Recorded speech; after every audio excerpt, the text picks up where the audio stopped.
ABC கொஷின்ஸ்லாம் எப்படி கேட்பாங்கன்னு ஒரு idea தான் இது. ஒரு organic compound C3H8O answers Lucas test. Lucas டெஸ்ட்டில் கண்டிப்பாக ஆல்கஹால் தான் வரும். வித்தின் 5 to 10 மினிட்ஸ்னாலே அப்போ அது செகண்டரி ஆல்கஹாலாக தான் இருக்கும். C3னா கம்பல்சரி இதுதான் இருக்கும். ஸோ செகண்டரி ஆல்கஹால்னா CHOH நடுவில் தான் வரும். இங்கே ஒரு CH3 இங்கே ஒரு CH3. அப்போ கம்பல்சரி ஏ வந்து ப்ரொப்பனால் தான் அது. நெக்ஸ்ட்டு ஸோ இப்படி தான் ஹிண்ட் கொடுப்பாங்க. கொஞ்சம் யோசிச்சிங்கனாலே அட்டன் பண்ணலாம். Further oxidation. ஸோ அப்போ ப்ரொப்பனாலில் ஆக்சிடேஷன் பண்ணும்போது நம்மளுக்கு என்ன கிடைக்குன்னா ஆல்கஹாலில் செகண்டரி ஆல்கஹாலில் ஆக்சிடேஷன் பண்ணாலே நம்மளுக்கு கீட்டோன் தான் கிடைக்கும். ஸோ ப்ரொப்பனோன் தான் கிடைக்கும். ஹைட்ரஜன் வெளில போயிடுது. நெக்ஸ்ட்டு இங்கே அதுக்கேற்ற மாதிரியே பி வந்து ஆல்சோ அண்டர்கோ ஐடோஃபார்ம் டெஸ்ட்டுன்னு சொல்லிட்டாங்க. ஏற்கனவே நம்ம பார்த்த மாதிரியே ஐடோஃபார்ம் டெஸ்ட்னால் அங்கே என்ன தான் இருக்கும், கீட்டோன் குரூப்பாக தான் இருக்கும். ஸோ அப்போ இது ப்ரூவ் ஆகிடுச்சு. ஸோ பி ஆக்சிடேஷன் பண்ணும்போது பாண்ட் இங்கே பிரேக் ஆகிட்டு ஸோ இந்த கீட்டோன் வந்து என்ன ஆகுன்னா கீட்டோன் ஆக்சிடேஷன் பண்ணாலே ஆசிட் தான் கிடைக்கும். 2 கார்பன்னா எத்தனாயிக் ஆசிட், இங்கே இருக்க ஒரு கார்பன் வந்து ஃபார்மிக் ஆசிடாக கிடைக்கும். ஸோ அப்போ சி வந்து பார்த்தீங்கன்னா ethanoic acid. Next compound A molecular ஃபார்மில் வந்து C3H6O கொடுத்துட்டாங்க.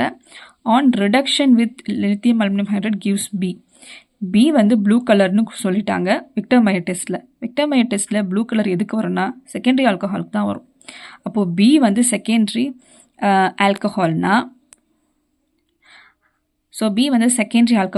அப்போ ஏ என்னன்றதை கண்டுபிடிக்கணும். செகண்டரி ஆல்கஹால் முதல்ல எழுதிக்கோங்க. உங்களுக்கு ஏ தெரியலனா CH3 CHOH CH3. அப்போ வந்து கண்டிப்பாக ஏ வந்து என்னவாக இருக்குன்னா ப்ரொப்பனோனாக தான் இருக்கும். ஏன்னா ப்ரொப்பனோனை ரிடக்ஷன் பண்ணால் தான் நம்மளுக்கு என்ன கிடைக்கும், ஆல்கஹால் கிடைக்கும். இதுக்கு அப்படியே ஆப்போசிட்டிங்க. ஆல்கஹாலை ஆக்சிடேஷன் பண்ணால் ப்ரொப்பனோன் கிடைக்கும். அதே மாதிரி கீட்டோனை ரிடக்ஷன் பண்ணிக்கா நம்மளுக்கு வந்து செகண்டரி ஆல்கஹால் தான் கிடைக்கும். நெக்ஸ்ட்டு இதில் SOCl2 be on react with SOCl2 போடும்போது குளோரினேஷன் நடக்கும். எப்போவுமே SOCl2 போட்டால் OHக்கு பதில் என்ன தான் கிடைக்கும், Cl தான் வரும். ஸோ அப்போ இது வந்து இதுக்கு பேர் என்ன, two chloropropanone. Next third question. Organic compound A and B have the same molecular formula. C2H6Oக்கு ரெண்டுத்துக்குமே சேம் மாலிகுலர் ஃபார்முலான்னு கொடுத்துட்டாங்க. A react with metal sodium வந்து மோஸ்ட்லி ஆல்கஹால் கூட ரியாக்ட் ஆகும். டு கிவ் ஹைட்ரஜன் கொடுத்துட்டாங்க. அப்போ 2 கார்பனுக்கு எத்தனால், 2 கார்பனுக்கு என்னதுன்னா எத்தனால் தான். அப்போ ஏ வந்து என்னது, எத்தனால். சோடியம் கூட ரியாக்ட் பண்ணும்போது 2 ஆல்கஹால் 2 சோடியம் போட்டால் தான் நம்மளுக்கு என்ன இருக்குன்னா இங்கே வந்து 2 ஹைட்ரஜன் ரிமூவ் ஆகும். ஹைட்ரஜன் கேஸ் ரிமூவ் ஆகிடுச்சு. இங்கே 2 எண்ணெய் வந்து ரீப்ளேஸ் ஆகிடும். அப்போ ஏ வந்து எத்தனால், பி வந்து sodium ethoxide. Next A on strong oxidation gives C gives effervescence with sodium bicarbonate. எது வந்து சோடியம் பைகார்பனேட் எஃபர்ஃபன்ஸ் கொடுக்குன்னா கார்பாக்சிலிக் ஆசிடாக தான் இருக்கும். அப்போ எத்தனால ஆக்சிடேஷன் பண்ணாலே நம்மளுக்கு என்ன தான் கிடைக்கும், எத்தனாயிக் ஆசிட். இது ஒரு கார்பாக்சிலிக் ஆசிட். ஆல்கஹாலை ஆக்சிடேஷன் பண்ணால் ஆசிட். ஸோ நெக்ஸ்ட்டு வந்து organic compound A as the formula வந்து பார்த்தீங்கன்னா C3H8O கொடுத்துட்டாங்க. With sodium hypochlorite gives B. So இதில் வந்து பார்த்தீங்கன்னா ஏ வந்து with anhydride zinc chloride HCl கூட போடும்போது turbidity after 5 to 10 minutes. Actually இது வந்து இந்த லூகாஸ் ரியேஜென்ட் தான். அப்போ ஏ வந்து லூகாஸ் ரியேஜென்ட்டில் அண்டர்கோ ஆகுமா 5 to 10 மினிட்ஸ். 5 to 10 மினிட்ஸ் என்னது, கொஞ்சம் லேட்டாக. அப்போ இது செகண்டரி ஆல்கஹாலாக தான் இருக்கும். செகண்டரி ஆல்கஹால் தான் அப்போ ஏ. அப்போ CH3 CH3OH செகண்டரி ஆல்கஹால். இப்போ நீங்கள் கவுண்ட் பண்ணிங்கன்னா 3 கார்பன் 3 + 6 7 8. அப்போ C3H8O ஒரு ஆக்சிஜன் கரெக்டாக இருக்குது. அப்போது ஏ வந்து என்னென்னு கண்டுபிடிச்சிட்டோம், செகண்டரி ஆல்கஹால். எதை வச்சு, ஆன்ஹைட்ரைட் ஜிங்க் குளோரைட் HCl. இது Lucas test. Next sodium hypochlorite it gives பின்னு கொடுத்துட்டாங்க. சோடியம் ஹைப்போக்ளோரைட்னா NaOCl தான்.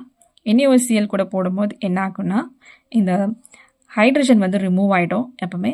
அப்போ நம்மளுக்கு அசிட்டோன் தான் கிடைக்கும். அடுத்து இது கூட வந்து குளோரின் ஆட் பண்ணுறாங்க. ஆல்டிஹைடில் வந்து பார்த்திங்கன்னா இந்த கீட்டோனில் வந்து பார்த்திங்கன்னா குளோரின் ஆட் பண்ணும்போது இங்கே இருக்க 3 ஹைட்ரஜன் வந்து என்ன ஆகுதுன்னா வெளியில் போயிட்டு அதுக்கு பதிலாக 3 Cl வரும். ஸோ இது ஒரு ஐடியா தான், இதை பார்த்துக்கோங்க.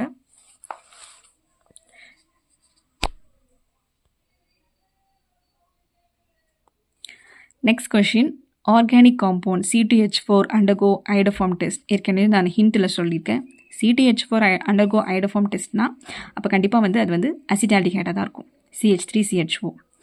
இது வந்து hydrogen with hydrogen and sodium methoxide. ஹைட்ரஜன்னா NH2, சோடியம் மெத்தாக்சைடு. இது வந்து பார்த்திங்கன்னா உல்ஃப்-கிருஷ்ணர் ரியாக்ஷன். உல்ஃப்-கிருஷ்ணரில் ஆல்டிஹைடு வந்து என்ன மாறும்னா ஆல்கேனாக மாறும். அப்போ இங்கே வந்து ஒரு ஆக்சிஜனுக்கு பதிலாக 2 ஹைட்ரஜன் ஆட் ஆகும். அந்த ஆக்சிஜன் வந்து H2O வெளில போயிடும். 2 ஹைட்ரஜன் ஆட் ஆகிறதுனால CH3. ஸோ ஈத்தேன் தான் கிடைக்கும். அடுத்து ஏ வந்து பார்த்திங்கன்னா சல்ஃபூரிக் ஆசிட் போகும்போது C கிடைக்கும். இது ஒரு சைக்ளிக் காம்பவுண்டாக இருக்குன்னு கொடுத்துருக்காங்க. அப்போது ஆல்டிஹைடில் சல்ஃபூரிக் ஆசிட் போடும்போது பேர் ஆல்டிஹைட் கிடைக்கும். இது உங்களுக்கு புக்கில் இருக்குது, யூசஸில் வரும். பேர் ஆல்டிஹைட் வந்து ஹிப்னோட்டிக்காக யூஸ் பண்ணுறாங்க. பேர் ஆல்டிஹைட் எப்படி எழுதுனா இங்கே போடுறேன். 3 ஆல்டிஹைட் சேர்ந்து நம்மளுக்கு பேர் ஆல்டிஹைட் ஃபார்ம் ஆகுது. ஒரு ஆக்சிஜன், ஒரு கார்பன், ஒரு ஆக்சிஜன், ஒரு கார்பன், ஒரு ஆக்சிஜன், ஒரு கார்பன். கார்பனில் இந்த CH3. ஸோ இதுதான் வந்து பார்த்தீங்கன்னா பேரால்டிஹைட். இது ஒரு ஐடியா தான். ஸோ இந்த மாதிரி கொஷின் கேட்டாங்கன்னா அட்டன் பண்ணுங்கள். பேரால்டிஹைட் வந்து யூஸ்டஸ் இன் ஹிப்னோட்டிக். ஸோ நெக்ஸ்ட்டு வந்து ஒரு organic compound C2H4 with HCN. HCN வந்து மோஸ்ட்லி முன்னாடி எங்கே பார்த்தோம், ஆல்டிஹைட் கூட ரியாக்ட் ஆச்சு. அடுத்து ஸோ இதில் வேறு என்ன, ஏ also undergo iodoform test.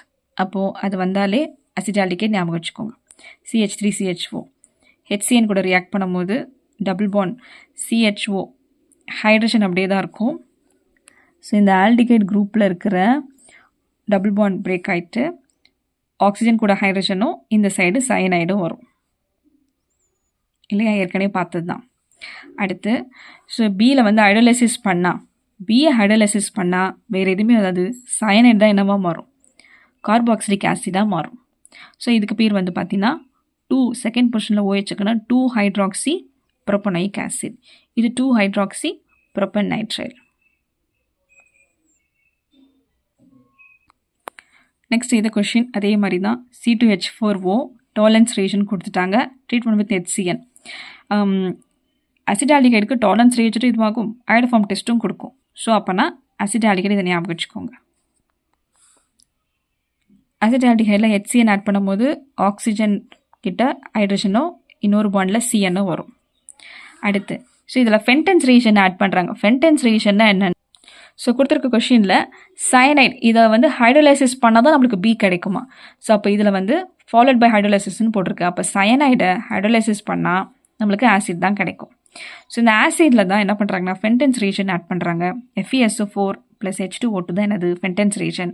ஃபென்டன்ஸ் ration என்ன பண்ணுன்னா இங்கே இருக்கிற ஸோ அதுக்கு இருக்க OH குரூப் வந்து என்ன பண்ணால் ரிமூவ் பண்ணிட்டோம். 2 ஹைட்ரஜன் ரிமூவ் ஆகிட்டு நம்மளுக்கு என்ன தான் கிடைக்குன்னா டபுள் பாண்ட் O தான் கிடைக்கும். ஸோ இதுக்கு பேர் வந்து பார்த்தீங்கன்னா 2-ஆக்சோ ப்ரோப்பனைக் ஆசிட். ஏன்னா கீட்டோன் வந்து ஆசிட் தான் பெருசு, அதுக்கப்புறம் தான் கீட்டோன் வரும். ஸோ இது வந்து செகண்ட் பொசிஷனில் இருக்கிறதுனால 2-ஆக்சோ ப்ரோப்பனைக் ஆசிட்.